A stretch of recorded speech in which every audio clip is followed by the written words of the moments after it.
दोस्तों, आज की इस वीडियो में हम जानेंगे फाल्गुन पूर्णिमा 2024 में कब है, 24 या 25 मार्च। जाने पूर्णिमा की सही तारीख, शुभ मुहूर्त और महत्व, और चंद्रोदय का सही समय क्या है, तो कब मनाई जाएगी फाल्गुन पूर्णिमा 2024 और कब रखा जाएगा। फाल्गुन पूर्णिमा 2024 का व्रत क्या होगा, राहु काल का समय, अभिजीत मुहूर्त, पूजा विधि, इस दिन क्या करें क्या नहीं, फाल्गुनी पूर्णिमा से संबंधित आपकी संपूर्ण जानकारी दी जाएगी। आपको किसी और वीडियो को देखने की जरूरत नहीं पड़ेगी, लेकिन आप वीडियो को पूरा देखिएगा और सभी बातों को बहुत ही ध्यान से सुनिएगा। नमस्कार दोस्तों, स्वागत है आप सभी का आपके पसंदीदा चैनल हिंदू रिलीजियस टेल्स में। दोस्तों, वीडियो शुरू करने से पहले एक बार कमेंट सेक्शन में पूरी श्रद्धा के साथ जय मां लक्ष्मी, जय श्री हरि विष्णु अवश्य ही लिखें। दोस्तों, प्रत्येक माह की पूर्णिमा तिथि का बड़ा ही विशेष महत्व माना गया है। इसी प्रकार से फाल्गुन पूर्णिमा तिथि का एक अपना विशेष महत्व है। पूर्णिमा तिथि हर महीने का आखिरी दिन होता है। पूर्णिमा तिथि के दिन गंगा स्नान करना, दान पुण्य का कार्य करना, भगवान विष्णु, माता लक्ष्मी, भगवान शिव का पूजन करना, इसका विशेष महत्व होता है। इस दिन व्रत रखकर स्नान, दान और भगवान श्री सत्यनारायण की पूजा करने और सत्यनारायण व्रत रखने का भी विधान है। वही फाल्गुन पूर्णिमा के दिन जो कि होलिका दहन किया जाता है, फाल्गुन पूर्णिमा के दिन और भी अन्य प्रकार के व्रत भी धारण किए जाते हैं, जैसे कि फाल्गुनी पूर्णिमा व्रत, पूर्णिमा फाल्गुनी, पूर्वा फाल्गुनी, अशोक व्रत, लक्ष्मी नारायण व्रत, गुरु पृथक क्षेत्रीय व्रत और होलिका दहन। इन सब को फाल्गुन पूर्णिमा तिथि के दिन ही मनाया जाता है। फाल्गुन पूर्णिमा तिथि इस दिन होलिका दहन किया जाता है। होलिका दहन में बतलाया गया है कि भद्रा के समय में, जो कि श्रावणी रक्षाबंधन और होलिका दहन, ये दोनों नहीं करने चाहिए। और होलिका दहन में, जो कि भद्रा में प्रतिपदा तिथि में, चतुर्दशी तिथि में होलिका दहन नहीं किया जाता है। इस बात का ध्यान रखा जाता है। पूर्णिमा के दिन पितरों का तर्पण करना भी बहुत शुभ माना जाता है। और ज्योतिष शास्त्र में फाल्गुन महीने की पूर्णिमा तिथि का महत्व सबसे अधिक बताया गया है, क्योंकि इसी दिन होलिका दहन किया जाता है। धार्मिक मान्यताओं के अनुसार इस दिन धन की देवी लक्ष्मी जी का भी प्रकट हुआ था। फाल्गुन महीने में ही चंद्रमा का भी जन्म हुआ था और पूर्णिमा पर चंद्रमा अपनी 16 कलाओं से परिपूर्ण रहते हैं। ऐसे में पूर्णिमा तिथि के दिन चंद्र देवता की पूजा करने से सभी प्रकार के मानसिक कष्ट भी दूर हो जाते हैं। चलिए आपको बताते हैं साल 2024 में फाल्गुन पूर्णिमा की तिथि और शुभ मुहूर्त क्या रहेगा, व्रत और स्नान दान किस दिन किया जाएगा, और साल का पहला चंद्र ग्रहण भी इस बार फाल्गुन पूर्णिमा को लगने जा रहा है। तो ऐसे में ये चंद्र ग्रहण कब से कब तक रहेगा, यह भी आज की इस वीडियो में आपको बताते हैं। लेकिन दोस्तों, वीडियो को लाइक अवश्य कर दें, क्योंकि आपका एक लाइक हमारा मनोबल बढ़ाता है। चैनल को सब्सक्राइब करके बेल आइकन का बटन दबाना बिल्कुल भी ना भूलें। दोस्तों, इस बार पूर्णिमा तिथि प्रारंभ होगी 24 मार्च रविवार की सुबह 9:56 से और समाप्त होगी 25 मार्च सोमवार की दोपहर 12:30 पर। जब भी पूर्णिमा तिथि 2 दिन तक रहती है, तो ऐसे में व्रत उस दिन रखना चाहिए जिस दिन रात को चंद्रोदय के समय पूर्णिमा तिथि भी विद्यमान हो। ऐसे में पूर्णिमा तिथि का व्रत रखा जाएगा 24 मार्च रविवार को, और इसी दिन होलिका दहन भी किया जाएगा। और उदय तिथि के अनुसार 25 मार्च सोमवार को पूर्णिमा का स्नान दान किया जाएगा, क्योंकि इस दिन दोपहर के समय पूर्णिमा तिथि समाप्त हो रही है। ऐसे में रात के समय चंद्र देवता की पूजा का शुभ मुहूर्त प्राप्त नहीं होगा, और 25 मार्च सोमवार को ही रंगों के त्योहार होली भी मनाया जाएगा। चंद्र ग्रहण का सूतक 9 घंटे पहले लग जाता है, और इस बार जो चंद्र ग्रहण है वह 25 मार्च को सुबह 10:23 से प्रारंभ होगा और दोपहर 3:02 पर समाप्त हो जाएगा। क्योंकि यह चंद्र ग्रहण जिस समय लगेगा, उस समय हमारे देश में दिन का समय होगा। ऐसे में विदेशों में तो यह ग्रहण दिखाई देगा, लेकिन हमारे देश में इस ग्रहण का कोई भी प्रभाव नहीं होगा। चंद्र ग्रहण के बारे में और अधिक जानने के लिए हमारे चैनल पर अपलोड वीडियो को आप जरूर देखिएगा। अब जानिए पूर्णिमा के व्रत और स्नान दान वाले दिन रहने वाले शुभ मुहूर्तों के बारे में। 24 मार्च रविवार को, यानी पूर्णिमा के व्रत वाले दिन, सूर्य सुबह 6:30 पर और सूर्यास्त होगा शाम 6:35 पर। इस दिन ब्रह्म मुहूर्त का समय सुबह 4:54 से 5:42 तक रहेगा और अभिजीत मुहूर्त चौकी दोपहर 12:08 से 12:57 तक रहेगा। इस मुहूर्त में श्री सत्यनारायण भगवान की पूजा करने या कथा करने से बहुत पुण्य मिलता है। ये बहुत ही शुभ मुहूर्त माना जाता है किसी भी उपाय को करने के लिए या दोपहर के समय अपने आराध्य देवी देवता का ध्यान करने के लिए चंद्रोदय का समय।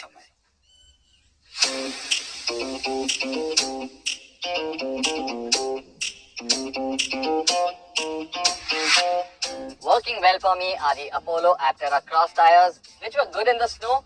They help me keep it efficient during the drive, and even here on the sandy roads, they're working great. Good grip and good efficiency is what one wants.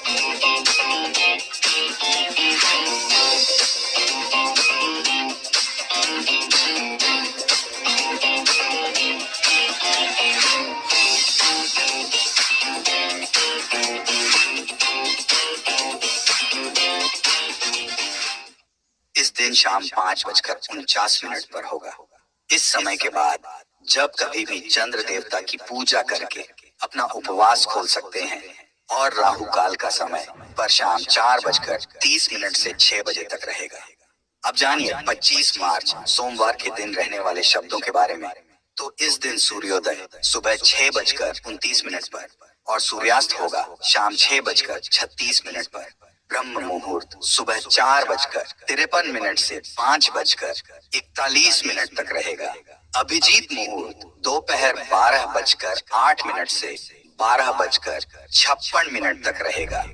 चंद्रोदय होगा शाम 6:48 पर और राहु काल शाम 7:30 से 9 बजे तक रहेगा।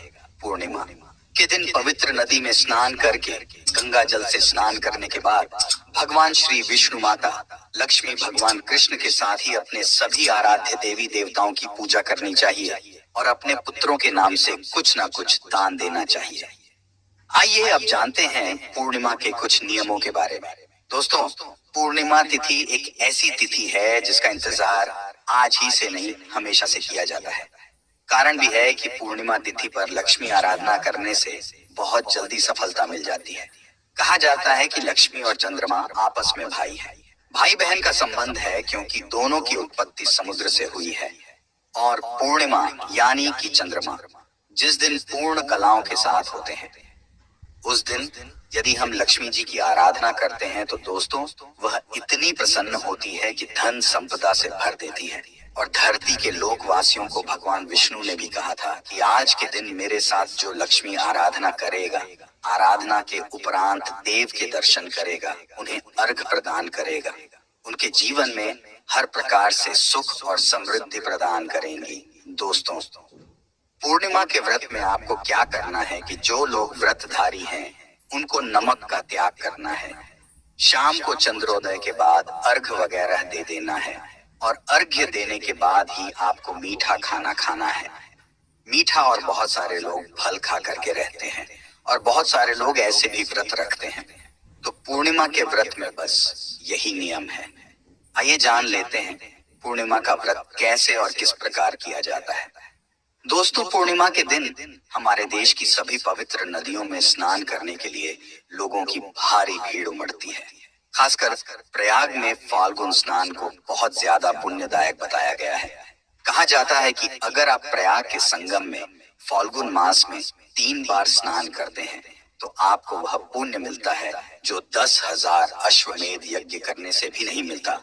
तो आपको बताते हैं, मान्यता है कि फाल्गुन पूर्णिमा के दिन सभी देवी देवता पृथ्वी लोक पर आते हैं और भ्रमण करते हैं। इसलिए आज के दिन पवित्र नदी में स्नान अवश्य करना चाहिए। अगर ऐसा करना संभव न हो तो नहाने के पानी में ही गंगा जल मिलाकर और माँ गंगा का ध्यान करके आपको इस जल से स्नान करके सूर्य देवता को अर्घ देना चाहिए।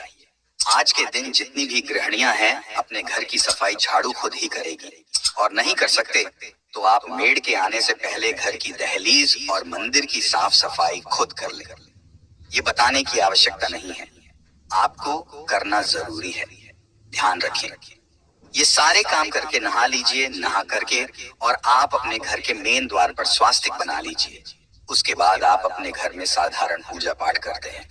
भगवान विष्णु माता लक्ष्मी जी की वो पूजा आप लोग जरूर कर लीजिएगा। भगवान विष्णु और माता लक्ष्मी की पूजा यदि पूर्णिमा के दिन होती है तो साक्षात मां लक्ष्मी का वास होता है। एक बात बता दूं, आपको बहुत पुरानी है लेकिन बहुत ज्यादा जरूरी है कि जिन घरों में पूर्णिमा के दिन एक छोटा सा हवन होता है, कुछ भी मत करिए, कोई कथा कोई पूजन मत करिए, लेकिन केवल आप छोटा सा हवन हो तो उस घर में कभी दरिद्रता प्रवेश नहीं करती है। कितनी भी दरिद्रता हो, पूर्णिमा को ये आप लोग अवश्य करिएगा। छोटा सा यदि संभव हो तो हवन नहीं कर पाए, कोई बात नहीं, इसके लिए भी बहुत सारे नियम बता देता हूँ आपको। क्या करना है कि भगवान विष्णु जी, माता लक्ष्मी जी की पूजा आप लोग बहुत अच्छी तरह से कर लीजिएगा। फूल, अक्षत इत्यादि लगाकर और कलयुग में संकट टालने वाला सत्यनारायण व्रत होता है। दोस्तों, सत्यनारायण की कथा, सत्यनारायण भगवान का व्रत, ये सभी संकट को दूर करता है, दुविधा को दूर करता है। इसीलिए दोस्तों, सत्यनारायण कथा का ब्राह्मण के मुख्य श्रवण करना, ये कथा और भी अधिक फायदेमंद होता है। और मैं तो दावे के साथ पहली बार नहीं बहुत बार कह चुका हूँ कि 5 पूर्णिमा कर लीजिए।